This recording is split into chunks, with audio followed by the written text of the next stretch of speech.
Il est possible, d'après les Écritures même, d'édifier deux doctrines de la sanctification, qui s'excluraient mutuellement. L'une, c'est que notre sanctification est en Jésus-Christ complète et parfaite, et que, après l'avoir reçu objectivement comme notre sainteté, nous devons simplement croire qu'il répond pour nous à toutes les demandes et à toutes les exigences de Dieu. Nous ne sommes pas saints en nous-mêmes, et si nous nous préoccupons intensément de cette question de sainteté personnelle, cela ne peut qu'être contraire à la foi, devenir une introspection ou une subjectivité malsaine. Il nous faut croire que sa croix accomplit quelque chose de réel aux yeux de Dieu, malgré notre propre état, et regarder à Jésus ou avoir l'attitude de la foi. C'est le chemin, le seul chemin de la délivrance, du désespoir ou de l'inquiétude. Nous n'avons aucune hésitation à affirmer qu'une telle position est mélangée et vague. Elle emploie certaines vérités glorieuses pour voiler d'autres vérités également glorieuses. C'est une position qui oblige nécessairement ceux qui la soutiennent à rester toujours sur leur garde, de peur que leur défense ne soit renversée. Ils doivent veiller continuellement à ce que leur position demeure intacte et ne montre pas ce qui arrivera si quelqu'un tombe dans le péché ou dans la honte qui en résulte, ou si l'on se trouve en présence d'une position plus désirable dans son enseignement ou dans ceux qui la professent. Ils savent ne pas pouvoir accepter une position alternative qui, pour eux, irait à l'extrême opposé, et ils doivent ainsi s'enfoncer dans ce qui ne les satisfait pas pleinement. L'autre doctrine est celle qui, par des formes variées de mots et de phraséologie, et quelques nuances de détails, prétend que la sanctification est le déracinement, l'éradication, la purification, la destruction de tout péché, de sorte qu'une personne sanctifiée ne pêche pas et ne peut pas pécher.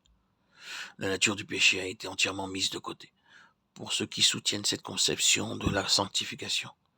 Dans le sens que nous venons de mentionner, il s'agit d'un acte, d'une expérience concluante faite à un moment donné, de même que la nouvelle naissance qu'il faut saisir de même par la foi. Il nous faut dire ici encore qu'il y a en cela un mélange et qu'une telle position a amené beaucoup de croyants dans la confusion et le désespoir. Nous disons que ces deux positions ont employé des passages des Écritures pour s'y appuyer. Et lorsque nous prenons les Écritures en pensant à ces deux positions, il semble qu'elles peuvent toutes les deux y trouver un tel appui.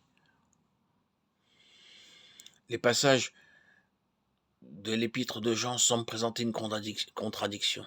Si nous disons que nous n'avons point de péché, nous nous séduisons nous-mêmes, et la vérité n'est point en nous. Celui qui commet le péché est du diable. Quiconque pêche ne l'a pas vu et ne l'a pas connu. Quiconque demeure en lui ne pêche pas. Quiconque est né de Dieu ne commet point de péché. Il ne peut pécher. Il faut voir ces paroles comme étant toutes adressées à des chrétiens.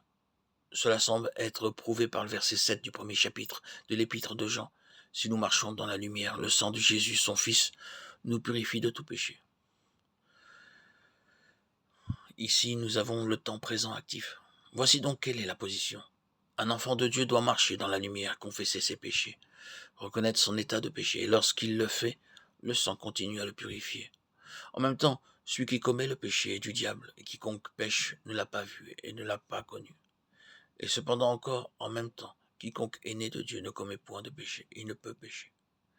La manière habituelle de triompher de ce dilemme apparent, c'est de corriger la traduction, et cela est certainement une aide, mais cela ne saurait nous donner le sens réel. Cherchons donc la lumière dont nous avons besoin, en essayant de retraduire ces passages plus exactement et plus littéralement. Le lecteur comprendra qu'un même mot français est employé quelquefois pour traduire la pensée de plusieurs mots grecs, et certains mots grecs ont un sens plus profond que le mot français qui les rend.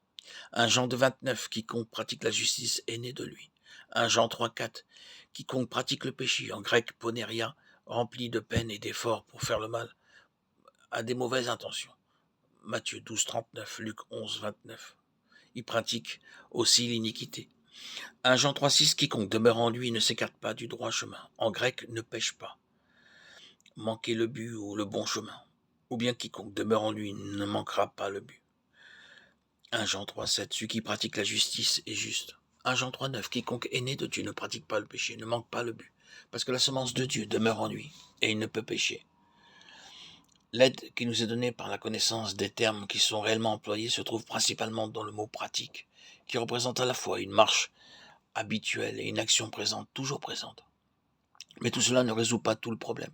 C'est pourquoi nous comprenons que la clé de ce dilemme est la différence qui existe entre l'âme et l'esprit. Ce qui est commencé dans la régénération se continue dans la sanctification. L'expiation se transforme en une puissance de sanctification. De cette manière, il y a dans l'esprit né de nouveau une recherche de sainteté, aussi bien qu'un désir nouveau du Seigneur. Lorsque l'esprit est renouvelé et vivifié, quelque chose se produit. L'esprit lui-même est ce qui, dans l'homme, est l'image ou la ressemblance de Dieu. L'esprit, il avait été mort, c'est-à-dire il avait été séparé de sa vie en Dieu et avait cessé de fonctionner d'une manière divine. Le Saint-Esprit, en vertu de l'expiation, l'a premièrement renouvelé et vivifié. Il lui a donné aussi la vie divine, la vie éternelle en Christ. Il l'a ainsi fait un de nature et en communion avec Dieu. L'Esprit ainsi transformé est cette semence ou à cette semence de Dieu, de laquelle l'apôtre dit qu'elle est incapable de pratiquer le péché, ne peut pécher. Ce nouvel homme intérieur ne peut pas commettre ni pratiquer le péché. Le problème pour beaucoup d'enfants de Dieu, c'est qu'il y a dans l'homme deux natures et deux sources de vie. L'une donne de l'eau douce, l'autre de l'eau amère. Et la Bible nous dit qu'une fontaine ne peut faire cela. Le noir éthiopien peut-il changer sa peau ou le léopard ses taches? Jérémie 13,13. Il doit donc y avoir deux fontaines. L'âme, qui est la fontaine de la vie naturelle, est empoisonnée et impure. Elle est toujours disposée au mal, comme la chair qui est en elle. L'âme est ce qui, en nous, doit être continuellement soumis, gagné et définitivement sauvé. Pour nous, nous ne sommes pas de ceux qui se retirent pour leur perte, mais de ceux qui gardent la foi pour sauver leur âme. Hébreux 10, 39. L'esprit est enclin au bien, il se dirige naturellement en haut. La vie qui est en lui le fait graviter vers sa source, Dieu. Il juge et condamne tous les mouvements de la chair. Il s'efforce, animé par le Saint-Esprit qui demeure en lui, de diriger l'homme tout entier vers Dieu. Sa nature est divine, bien qu'il ne devienne pas la personne divine. C'est lui qui est une nouvelle création, de Corinthiens 5, 17, et qui se renouvelle à l'image de celui qui l'a créé, Colossiens 3, 10. Tout cela est une réalité plus profonde que la vie et les mouvements de l'âme, et s'oppose continuellement à ce qui est en nous-mêmes, et qui nous est naturel. Il y a des degrés dans notre expérience spirituelle, plus ou moins prononcés, dans des cas différents, et pour certaines raisons.